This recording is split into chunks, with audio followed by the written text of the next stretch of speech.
Hi hello all welcome to our channel. అందరు ఎలా ఉన్నారు? మన నెక్స్ట్ ట్రావెలింగ్ ప్లేస్ వచ్చేసి కన్యాకుమారి. మనం ఇప్పుడైతే బోట్లో విక్టోరియా రాక్ మెమోరియల్కి అయితే వెళ్తున్నాం.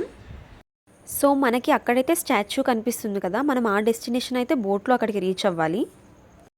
ఇక్కడ నుంచి వ్యూ అయితే చూడడానికి చాలా బాగుంది. రియల్ టైం ఎక్స్పీరియన్స్ అయితే చేయాలి. బోట్స్ అయితే వచ్చేసాయి, మనం ఇంకా వెళ్ళడమే లేట్. ఇక్కడ మనకైతే లైఫ్ జాకెట్స్ అయితే ఇస్తున్నారు, అవైతే ష్యూర్గా వేసుకోవాలి. మేమైతే చకచక వేసుకొని బోట్లో అయితే వెళ్ళి కూర్చున్నాం. బోట్ అయితే స్టార్ట్ అయింది. అసలు మీకు తెలుసా ఈ కన్యాకుమారి అనే పేరు ఎలా వచ్చిందో? కన్యాకుమారి కథ ఏమిటంటే, పార్వతీదేవి అవతారమైన కన్యాకుమారి దేవి చుట్టూ తిరుగుతుంది కదా. కన్యాకుమారి ఒక అందమైన దేవత. ఆమె శివుణ్ణి పెళ్లి చేసుకోవాలని కోరుకుంది.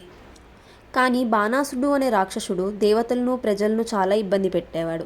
కన్యాకుమారి బాణాసుడిని చంపడానికి సిద్ధమైంది. అయితే ఆమె పెళ్లి చేసుకోకూడదని నిర్ణయించుకుంది. చివరికి ఆమె బాణాసుడిని సంహరించి ఆ ప్రదేశంలోనే ఉండిపోయింది. అప్పటి నుంచి ఆ ప్రదేశం కన్యాకుమారి అని పిలువబడుతుంది. డెస్టినేషన్ అయితే రీచ్ అయిపోయాం. బోట్ కూడా దిగేసామండి. How was your experience? Super. ఇదే the most beautiful Victoria rock memorial.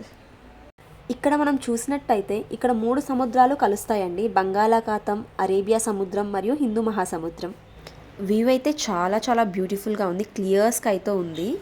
Swami Vivekananda 1892లో Kanyakumari వచ్చినప్పుడు సముద్రంలో ఉన్న ఒక బండరాయిపై కూర్చొని 3 రోజుల పాటు ధ్యానం చేశారని చెబుతారు. ఆయన ధ్యానం చేసిన ప్రదేశంలోనే ఈ స్మారక చిహ్నం నిర్మించారు. ఈ రాక్ మెమోరియల్ 2 నిర్మాణాలను కలిగి ఉంటుంది. వివేకానంద మండపం ఒకటి, శ్రీపాద మండపం ఒకటి. వివేకానంద మండపం స్వామి వివేకానంద జీవితం మరియు బోధనలకు అంకితం చేయబడింది. శ్రీపాద మండపం కన్యాకుమారి దేవి పాదముద్రలు ఉన్నాయని నమ్మే ప్రదేశం. అబ్బా, ఈ వ్యూ ఎంత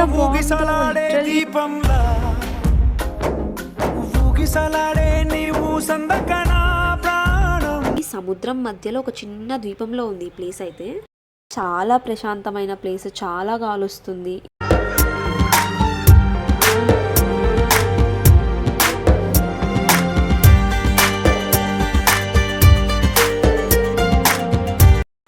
సో ఇప్పుడు మనం స్టాచ్యూ వైపు అయితే వెళ్తున్నాము.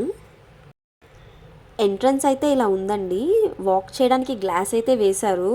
చాలా భయం వేసింది లిటరలీ నడవాలంటే.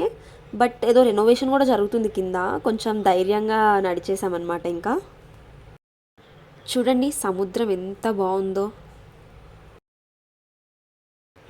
స్టాచ్యూ ఎంట్రన్స్లోకి అయితే వచ్చేసాము. సో ఇప్పుడు మనము పైకి వెళ్ళాలన్నమాట. సో ఇదే అన్నమాట పైకి వెళ్ళే దారి, వే ఇదే.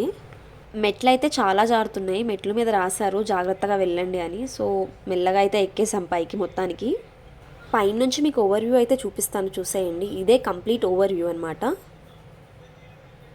చాలా అంటే చాలా బ్యూటిఫుల్గా ఉంది. లిటరల్లీ రియల్ ఎక్స్పీరియన్స్ చేయాలి అందరూ అలాంటి ప్లేస్ ఇది. ఫుల్ కవర్ చేద్దామని ట్రై చేస్తున్నా, బట్ అవ్వట్లేదు ఫ్రెండ్స్.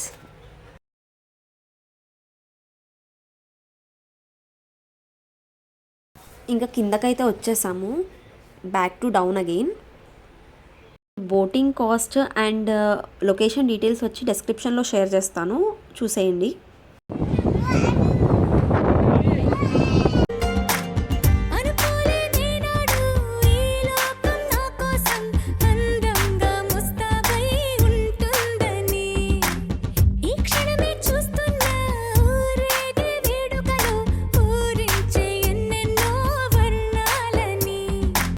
సన్సెట్, సన్ రైజ్ చూడాలంటే మీరు ఖచ్చితంగా కన్యాకుమారి రావాల్సిందే.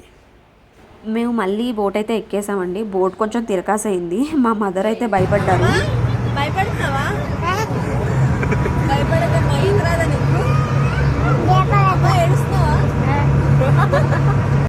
నేనైతే సన్సెట్, సన్ రైజ్ 2 మిస్ అయ్యానండి.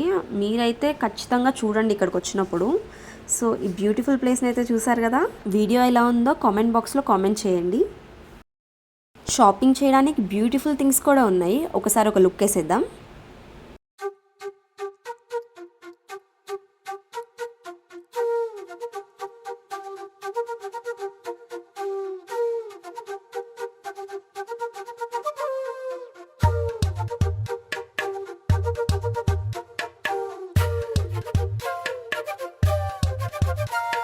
ఎంతెంత దూరాన్ని నువ్వు నేను మోస్తూ ఉన్నా అసలెంత అలుపే రాదు.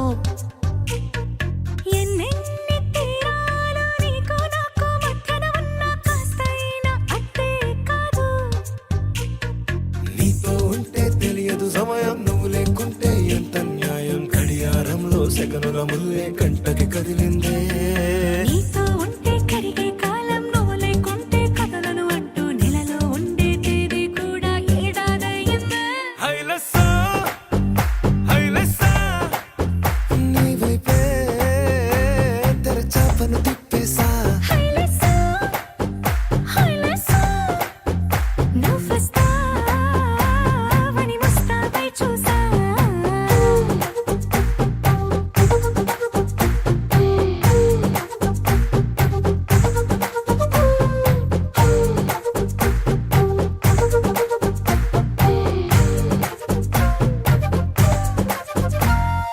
గాల్లో ఎగిరొస్తా, మేఘాల్లో తేలొస్తా, నీ ఒళ్ళో వాలేదాకా ఉసురు ఊరుకోదు. రాసా రంగులతో ముక్కేసా చుక్కలతో నిన్నే చూసేదాకా కనులకు నెత్తుర కనబడదు. నీ పలుకే నా గుండెలకే అలల చప్పుడనిపిస్తుంది. ఈ గాలి వీస్తుంది నీ పిలుపులే. హైలెస్సా, హైలెస్సా, నీ వైపే తెరచాపను తిప్పేసా. హైలెస్సా, హైలెస్సా. సో ఇదండి కంప్లీట్ వ్లాగ్. వీడియో నచ్చితే ఏం చేయాలో తెలుసు కదా, సబ్స్క్రైబ్.